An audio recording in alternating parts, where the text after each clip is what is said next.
Beijing के कदीम हुटोंग इलाके न्यूजी में एक इतालवी कारोबारी शख्स ने रेस्टोरेंट खोला है। इस इतालवी रेस्टोरेंट की तामीर में असल फ़न तामीर को बरकरार रखते हुए जदीद बहीरा रूम की जमालियाती खुसूसियात शामिल की गई हैं। Ciao, buongiorno. My name is Omar. I've been living in Beijing. सलाम, सो बखैर। मेरा नाम उमर है। मैं साल 2005 से बीजिंग में रह रहा हूँ।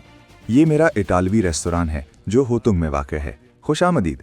बहुत से लोग मुझसे पूछते हैं कि मैं एक इतालवी होने के नाते सानलीतोन क्यों नहीं गया और मैंने रिहाइश रखने के लिए इस कदीम इलाके होतुंग ही का इंतखाब क्यों किया।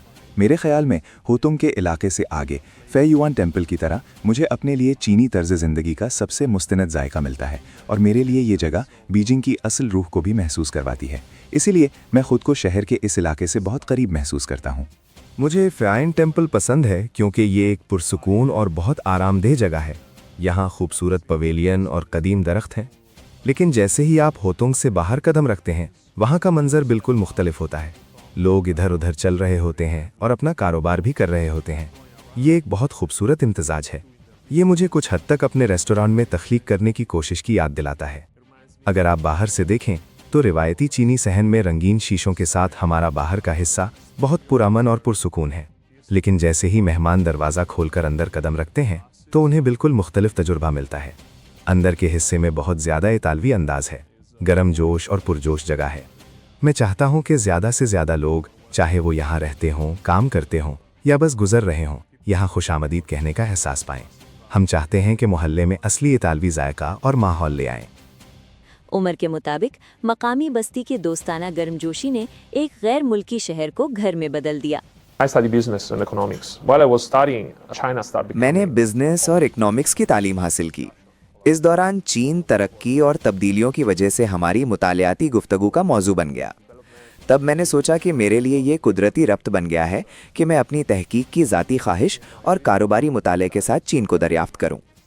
अपने बिजनेस स्कूल के ज़रिए मुझे बीजिंग आने का मौका मिला और फिर मैं कभी वापस नहीं गया।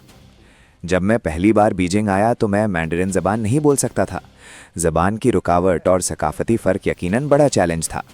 मैं ये कहना चाहूँगा कि मैंने हुतुंग में एक इंसानी रब्त महसूस किया जिसने मुझे इस नए माहौल में ख़ुद को फ़िट करने में मदद दी। ये माहौल घर से मुख्तलिफ था, लेकिन इसने मुझे गुमशुदगी का एहसास नहीं होने दिया।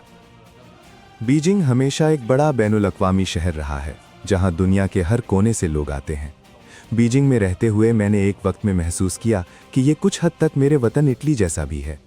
यहाँ तारीख़ के कई तहदार पहलू हैं, फ़न तामीर की खूबसूरती और शहरी डिज़ाइन की दिलकशी भी मौजूद है। इस बात ने मुझे बहुत से नए लोगों और दोस्तों से मिलने, नए ताल्लुकात बनाने के मौक़े फ़राहम किए। कई बरसों के दौरान बहुत से नौजवान जदीद तर्ज के चीनी मेहमान हमारे अतालवी खानों की तरह के मगरबी जायकों की तरफ ज़्यादा राग़िब हुए हैं। इनमें से कई बैरून मुल्क सफ़र करते हैं, इटली जाते हैं और जब वापस बीजिंग आते हैं तो वो उन्हीं खानों से दोबारा लुत्फ़अंदोज़ होना चाहते हैं जो उन्होंने वहाँ चखे।